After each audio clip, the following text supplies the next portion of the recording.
नमस्कार, आप देख रहे हैं आज तक। आपके साथ मैं हूं अंजना ओम कश्यप। फ्रांस के सामने एक बहुत बड़ी मुसीबत। जी हां, पेरिस में लगता है जैसे आतंक का राज इस वक्त चल रहा है। बुधवार को कार्टून मैगजीन शार्ली एब्दो पर हमले के बाद से लगातार फायरिंग की वारदातें जारी है। कल कुछ मस्जिदों पर हमले हुए, आज ग्रोसरी स्टोर समेत 2 जगहों पर फायरिंग हुई है। ताजा फायरिंग पूर्वी पेरिस के ग्रोसरी स्टोर में हुई, जहां 2 लोग मारे गए हैं। बताया जाता है कि ग्रोसरी स्टोर में 2 आतंकी ने 5 लोगों को बंधक बनाकर रखा है। ये लोग शार्ली एब्दो आतंकी हमले में पकड़े गए कुछ संदिग्धों को छोड़ने की मांग कर रहे हैं। इससे साफ है कि जो आतंकी बंधक संकट में शामिल हैं, उनके तार शार्ली एब्दो पर हुए आतंकी हमले से जुड़े हुए हैं। बताया जाता है कि इन आतंकियों के तार कल की शूटआउट से भी जुड़े हुए हैं। कल की शूटआउट में एक महिला पुलिसकर्मी को आतंकियों ने मार डाला था। जब पुलिस ने इन आतंकियों से संपर्क किया तो बताया जाता है कि आतंकियों ने कहा, "you know who I am", यानी आप जानते हैं कि मैं कौन हूं।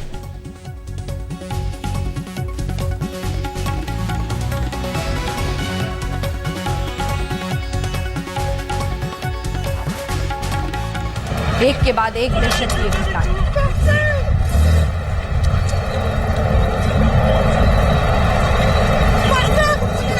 एक के बाद एक आतंकी घटनाएं होती हुई फायरिंग किसी हिस्से में कुल 3 फायरिंग की आज वारदातें हुई हैं।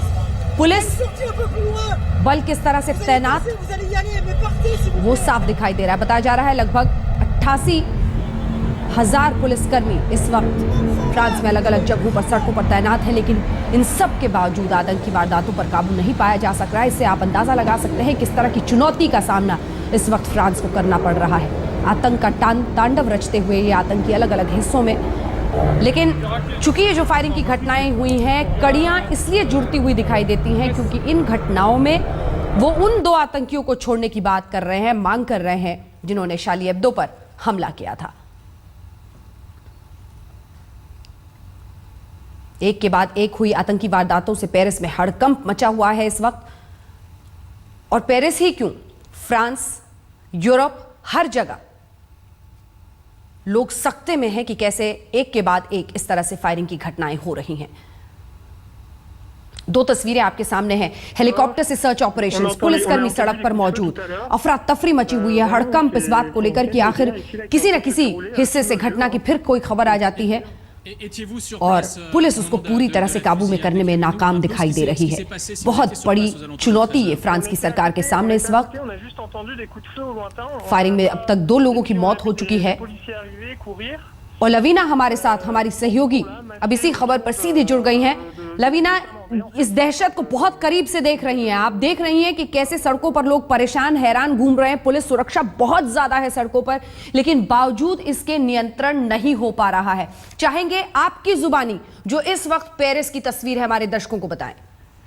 जी बिल्कुल, अभी ही बिल्कुल ये डिक्लेयर किया गया है कि प्रेसिडेंट ओलांड और प्राइम मिनिस्टर और इंटरनल मिनिस्टर, इन सब की अभी पार्लियामेंट में क्राइसिस मीटिंग ऑर्गेनाइज की गई है, क्योंकि ईस्टर्न पेरिस में जो कोशर शॉप में जिस व्यक्ति ने कुछ लोगों को होस्टेज बनाया हुआ है और उस पर ये मीटिंग होगी। ये वही शायद गनमैन है जिसने मॉन्टरूज में म्यूनिसिपैलिटी की पुलिस की जो महिला को मारा था और उसके बाद फरार हो गया था। जहां मैं इस वक्त खड़ी हूँ वो है सेंट मार्द, एक विलेज है जो 1 किलोमीटर दूर है द मार्टिन विलेज से, जहां पे दोनों भाई अभी भी एक प्रिंट कंपनी के मालिक को होस्टेज बनाए हुए हैं और उनसे बातचीत, नेगोशिएशंस चल रहे हैं इस वक्त। अब तक वहां से कोई खबर नहीं आई है कि नेगोशिएशंस कहां तक पहुंचे हैं। जितनी देर में ये नेगोशिएशंस चलते उतनी देर में एक और अटैक, एक और शूटिंग पेरिस में हो गई। हमारी बात, मैंने अभी ही कुछ लोगों से, इस गांव के लोगों से बात करी। हमारे साथ कुछ लोगों ने कैमरा पे बात करी, कुछ लोग कैमरा पे आने नहीं चाहते। बहुत सहमे हुए हैं, बहुत चिंतित है फ्रांस के लिए, चिंतित हैं इस बात को लेकर कि क्या हो रहा है और आगे अगला कदम उनका क्या होगा आगे। और उनके ख्याल उन लोगों के साथ भी है जो इन सब में शामिल हैं कि कैसे वो इतने गुमराह हो गए कि लोगों की जानों को गाजर मूली की तरह काट रहे हैं। बिल्कुल। और लवीना, एक के बाद एक ये घटनाएं रुक नहीं रही हैं। पुलिस ने अपनी तरफ से तो सुरक्षा बढ़ा दी है, जैसा कि आपने बताया 88,000 लोग पुलिसकर्मी इस वक्त मौजूद हैं, हेलीकॉप्टर से सर्च ऑपरेशंस। अभी तक पूरी तरह से अगर ये लिंक्ड है ये फायरिंग, क्योंकि वो कहते हैं कि जिन्होंने शार्ली एब्दो पर हमला किया है उनको आप रिहा करो, अगर लिंक्ड है कैसे काबू पाएगी पुलिस, क्या स्ट्रैटेजी है? अभी दोनों ही लोगों से नेगोशिएशंस चल रहे हैं। आपने बार बार हमसे ये सवाल किया है कि इतनी पुलिस होने के बावजूद क्यों बार बार इस तरह की हरकतें हो रही हैं। तो पुलिस ने भी कई दफा ये कहा है कि जितने टेररिस्ट लोग हैं जिनकी सर्वेलेंस में भी हैं, जैसे इन 2 भाइयों में से भी एक गिरफ्तार भी हो चुका है, उसे जेल भी हो चुकी है, चार्जशीटेड है वो, इसके बावजूद इस तरह की हरकत कैसे हुई? क्योंकि पुलिसकर्मी कम हैं, ये लोग शायद बढ़ते जा रहे हैं और हर एक पर नजर रखना 24 घंटे पुलिस के लिए काफी मुश्किल है। और इन सारे बंदोबस्त के अलावा कहीं ना कहीं कुछ कमी भी रही होगी कि बार बार इस तरह के अटैक एक के बाद एक हो रहे हैं। और क्या किया जाएगा होस्टेज सिचुएशन में, जिस तरह के नेगोशिएशंस चल रहे हैं दोनों ही तरफ, इसी के बारे में क्राइसिस मीटिंग है और हमें मीटिंग के बाद ही पता चलेगा कि किस तरह से पुलिस इस पूरी सिचुएशन को हैंडल करने वाली है। क्योंकि अगर 2 ही रास्ते होते हैं जब होस्टेज सिचुएशन होती है कि या तो नेगोशिएशंस हो या फिर ऑपरेशन किया जाए और अंदर घुसा जाए, लेकिन अंदर घुसने की सिचुएशन के लिए ही क्राइसिस मीटिंग होनी चाहिए। किस तरह से करें, क्योंकि दोनों ही जगहों पर होस्टेजेस हैं। इस बीच लवीना, आम आदमी की जिंदगी पर कैसा असर, स्कूल्स बंद, एयरपोर्ट्स पर विमानें लेट, क्या पूरा असर जो एक आम आदमी जो है फ्रांस का, उसकी जिंदगी पर असर? आप अगर ऊपरी तौर पर देखें तो हर जगह कुछ न कुछ, जहां हम खड़े हैं यहाँ पर भी लोग काम पर आए हुए हैं। सामने मैकडॉनल्ड्स है लेकिन वो बंद है, थोड़ा थोड़ा कम लोग वहाँ पे आए हुए हैं। स्कूल जरूर सारे बंद हैं, लेकिन सबसे मुश्किल बात यह है कि कहाँ पे अगला कुछ हो जाएगा, इसकी बात की चिंता लोगों में जरूर है। तो यूं तो चल रहा है फ्रांस, जहाँ पे ये सारे हादसे हुए हैं वहाँ ऑफ कोर्स सब कुछ बंद है, लेकिन आमूमन फ्रांस चल रहा है। पेरिस में भी सारी चीज़ें चल रही हैं, जिस गांव में हम खड़े हैं वहाँ भी लोग आ जा रहे हैं जिनसे हमारी बातचीत हो रही है। लेकिन कहीं ना कहीं एक मन में थोड़ा सा डर, थोड़ी सी चिंता है कि अब हम कहाँ जाएं, कहाँ क्या हो जाएगा, एक सुरक्षा महसूस नहीं हो रही है। क्या जो रोजमर्रा की सेवाएं हैं उस पर भी असर हो रहा है? क्योंकि आप बता रही थी कि आपके विमान के भी देर होने की संभावना बन गई थी एक वक्त पर, क्या? जी बिल्कुल, जी जी बिल्कुल, एयरपोर्ट को अलर्ट कर दिया, सभी जगह अलर्ट है सिचुएशन। जर्नलिज्म के दफ्तरों में, स्कूल ऑफ कोर्स बंद हैं, लेकिन एयरपोर्ट अलर्ट है। अभी तक कोई डिलेज नहीं हुए हैं, लेकिन कुछ भी हो सकता है। इस चीज को लेकर लोग अलर्ट है, बस इतना जरूर फर्क है। डर और दहशत शायद सबसे ज्यादा इस वक्त वहां पर लोगों के मन में। जो आम लोग वहां पर हैं वो क्या कह रहे हैं इन आतंकी हमलों के बारे में, और इस वक्त फ्रांस की सरकार ने जिस तरह से इसको हैंडल किया या इससे निपटने की कोशिश कर रही है, उस पर लोगों की क्या राय है? लोगों को भरोसा है सिक्योरिटी पर, असल में चिंता जरूर है लेकिन उम्मीद भी है। ये हमने जिससे भी बात करी उन्होंने कहा कि नहीं, कभी ना कभी जल्द से जल्द ये लोग पकड़े जाएंगे। पुलिस हर जगह तैनात है, उनको लेकर उम्मीद जरूर है। लेकिन कहीं ना कहीं कुछ लोगों में जिस तरह से ये सिचुएशन हैंडल की जाएगी, क्योंकि आप देखिए यहाँ राइट विंग ऑपोजिशन भी है, और राइट विंग ऑपोजिशन ने ये डिमांड कल भी करी थी कि यहाँ कैपिटल पनिशमेंट होना चाहिए इस तरह के लोगों के लिए। और सबसे बड़ी चिंता का विषय और सबसे बड़ी चीज़ जो गवर्नमेंट को यहाँ पे संभालनी होगी, जिस तरह से वो स्टेटमेंट्स देती हैं, वो ये कि उत्तेजित ना हो जाएं बाकी लोग। जिस तरह से यहाँ एक के बाद एक अटैक हो रहे हैं, अगर मुस्लिम कम्युनिटी की तरफ कुछ उत्तेजना उनमें आई और अगर काउंटर अटैक हुए तब जरा ज़्यादा मुश्किल बन सकती है। और राइट विंग पार्टीज इसको किस तरह से हैंडल करती हैं, ये बात बहुत, और इसके साथ पॉलिटिक्स ना खेली जाए, बिल्कुल ये बात अब आगे बहुत पेचीदा होगी। बिल्कुल। और लवीना, एक बार चाहेंगे कि फ्रांस के इतिहास के मद्देनजर उसका जो आज है, बड़ी तादाद में मुस्लिम यहाँ पर रहते हैं, ऐसे में जो परिस्थितियां दिखाई देती हैं उस बारे में हमारे दर्शकों को बताएं। करीब 5.6 मिलियन सबसे बड़ी तादाद है मुस्लिमों की, मुसलमानों की यहाँ फ्रांस में। और कभी कभी ये भी कहा जाता है कहीं कहीं रेशियल डिस्क्रिमिनेशन भी उनके साथ हुआ है काम के जगह। हालांकि रहते तो यहाँ पे बहुत लोग हैं, लेकिन बहुत सी चीज़ें जैसे ब्रिटेन में आपका बुर्का अलाउड है, यहाँ इतना अलाउड नहीं है। कई दफ़ा बुर्के वाले लोगों को ओपन सर्च भी किया गया है और इस बात को लेकर बहुत ज़्यादा यहाँ भी उठाए गए हैं। तो इन चीज़ों को लेकर हालांकि जो लोग हमें अभी तक मिले रिपब्लिक जहाँ पे बहुत सारे डेमोन्स्ट्रेशंस चल रहे थे, उनमें इस तरह की भावना नहीं आई। खासकर प्राइम मिनिस्टर ने भी ये कहा कि दिस वॉर इज अगेंस्ट ये आतंकवाद के खिलाफ वॉर है, ये किसी रिलीजन या धर्म के खिलाफ नहीं है। लेकिन फिर भी लोगों में कहीं ना कहीं थोड़ी सी भावना रही है रेशियल डिस्क्रिमिनेशन की, अगर हम ऐतिहासिक तौर पर देखें तो। जी, अब वापस पूरी घटनाओं पर लौटते हैं और लवीना एक बार चाहेंगे आपके नजरिए से समझें। शार्ली एब्दो पर पहले हमला, उसके बाद एक फायरिंग, ये कैसे, ये जो कड़ियां हैं ये कैसे जुड़ रही हैं? कैसे लग रहा है कि लिंक है इन अलग अलग जगहों की अटैक्स पर?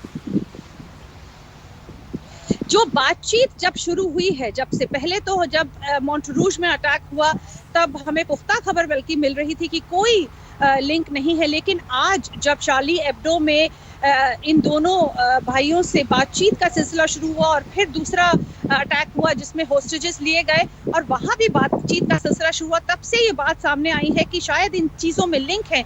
तो कुछ ऐसी बातचीत और नेगोशिएशन से निकल के आ रहा होगा जिसकी वजह से ये कहा जा रहा है कि तीनों में लिंक है।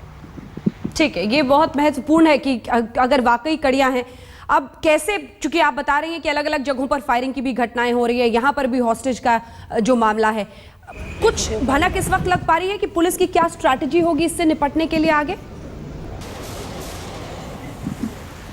पुलिस इस वक्त तो नेगोशिएशन और बहुत ज़्यादा सिक्योरिटी हर जगह अपने पुलिस तैनात है, हर तरह की सिक्योरिटी चेक्स किए जा रहे हैं। बाकी आगे उनकी क्या स्ट्रैटेजी है, किस तरह से बातचीत चल रही है, अभी इसके बारे में कोई जानकारी नहीं। ठीक है, आप बने रहिए। एक बार जरा दर्शकों को अपनी ये तस्वीरें दिखा रहे हैं। हमारे साथ लवीना टंडन हमारी सहयोगी सीधे बनी हुई इस वक्त पेरिस से, वो जानकारी दे रही हैं मीडिया पर कैसे पहली बार आपने देखा हमला हुआ, उसके बाद पुलिस पर अलग अलग जगहों पर हमला, मार्केट में एक ग्रोसरी स्टोर में फायरिंग, बंधक संकट, हॉस्टेज बनाकर नेगोशिएशन एक के बाद एक करने की कोशिश है।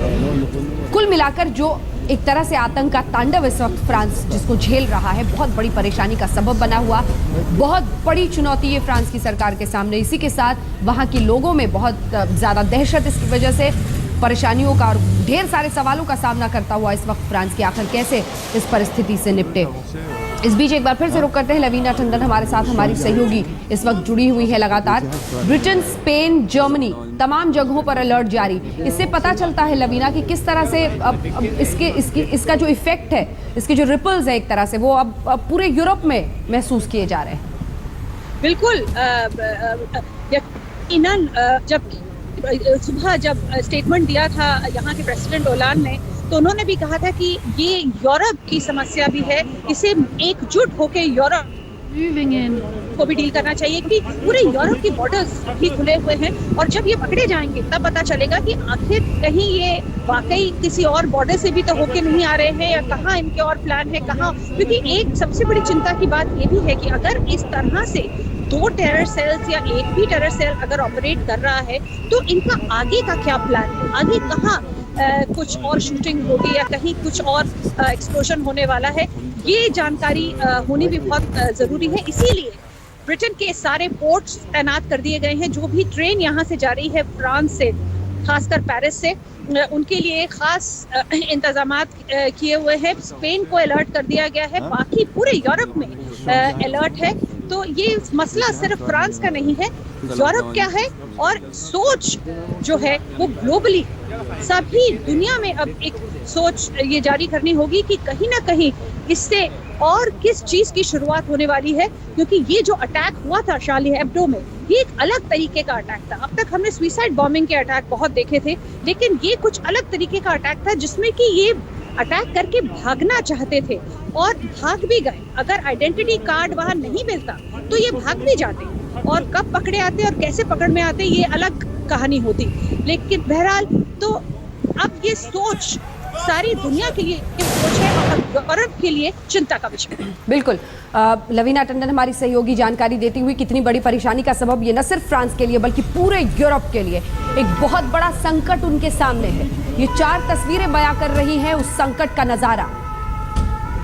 मीडिया पर हमला, पुलिस पर हमला, हॉस्टेज क्राइसिस, बंधक संकट का सामना करते हुए मार्केट में फायरिंग, अलग अलग जगहों पर फायरिंग की वारदातें और अब बंधक संकट जिसमें निगोसिएशन यानी बातचीत करने की, समझौते की कोशिश की जा रही है बंधक जिन्होंने बनाया है उनसे। कुल मिलाकर सबसे बड़ा सवाल अब यही है कि जिस तरह से, जिस रूप में आतंक का सामना इस वक्त फ्रांस कर रहा है, बहुत बड़ी मुश्किल उसके सामने खड़ी हो गई है कि आखिर कैसे इससे वो निकल पाए, उबर पाए। 3 दिन बीते हैं, 4 हमले हुए हैं और कुल मिलाकर लग रहा है जैसे फ्रांस के लिए एक बहुत बड़ी चुनौती आतंकवाद बनकर आतंकराज। और ये इसलिए क्योंकि तस्वीरें हम आपको दिखाते हैं, नजारा। जी हां, 3 दिन में 4 आतंकी हमले हुए हैं और पेरिस में जो आज की घटना है शार्ली एब्दो के बाद, वो हम आपको बता रहे हैं।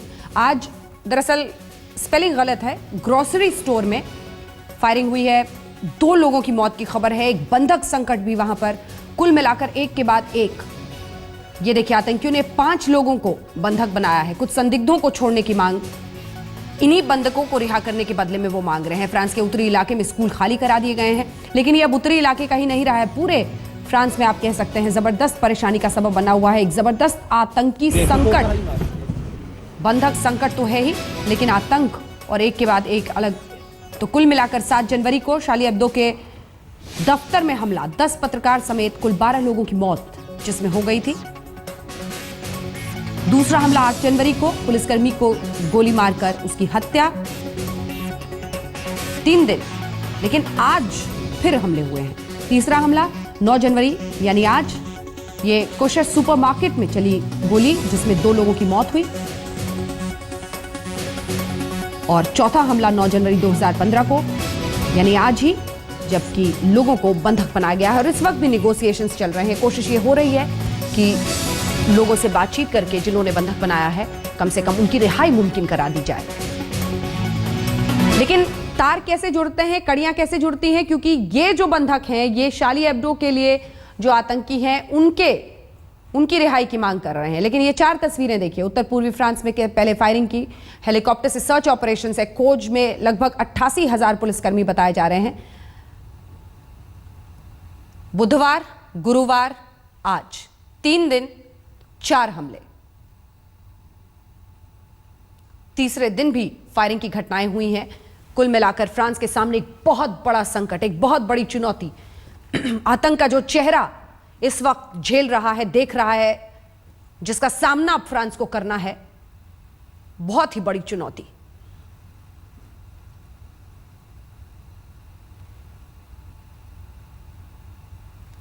आतंक थमता हुआ नहीं दिख रहा है फ्रांस में और इसीलिए इतनी बड़ी परेशानी का सबब। एक बार फिर से खबर आ रही है, पेरिस में फिर से गोलीबारी की खबर है। ये आतंकियों के करीब पुलिस पहुंच गई है, ये बताया जा रहा है। पेरिस में फिर से गोलीबारी की खबर आ रही है और बताया जा रहा है आतंकियों के करीब पुलिस पहुंच गई है। क्या एक कामयाबी मिलेगी पुलिस को वहां पर इन आतंकियों पर काबू पाने में, क्योंकि अलग अलग जगहों पर ये आतंकी कोहराम मचा रहे हैं।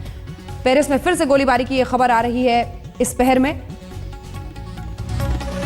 यानी अगर वाकई एक और घटना है तो ये 5वीं घटना कुल मिलाकर हो जाएगी, आज की तीसरी।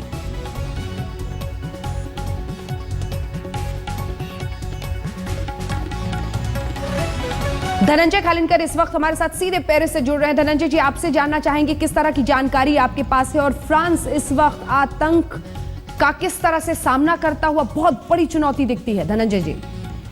बिल्कुल, बहुत बड़ी चुनौती है। जैसे आपको पता होगा, आज दोपहर में और एक घटना हुई जहां पे एक सुपरमार्केट में कई लोगों को हॉस्टेजेस लिया है और ऐसी खबर है कि उनमें से 2 लोगों का मृत्यु हो चुका है, 2 लोगों की मृत्यु हो चुकी है।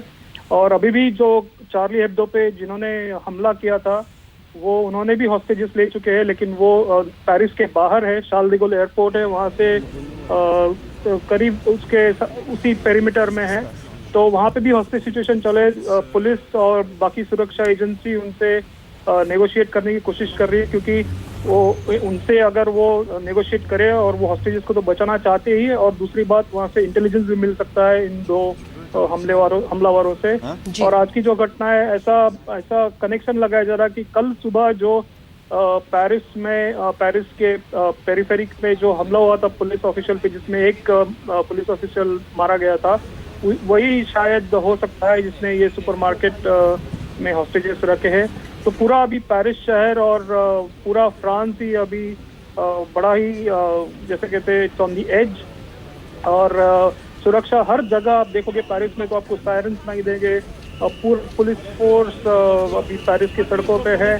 सब vital installations including newspaper offices और मीडिया ऑफिसेस और पॉलिटिकल ऑफिसेस, उनको पुलिस प्रोटेक्शन है। आप हर जगह पे आप देख सकते हो कि राइफलधारी पुलिस वहाँ पे गार्ड कर रहे हैं। तो इस तरह ये अभी दूसरा दिन है जिससे वजह से पूरा पेरिसियन खौफ में है ये। और जैसे बहुत सारे रूमर्स भी है कि और एक जगह पे ऐसी और एक घटना घटी है, लेकिन उसका भी कंफर्मेशन नहीं हुआ नहीं है। बहुत बहुत शुक्रिया आपका धनंजय। हमारे साथ धनंजय खानविलकर जुड़े हुए थे, सीधे पेरिस से जानकारी दे रहे थे इन घटनाओं पर।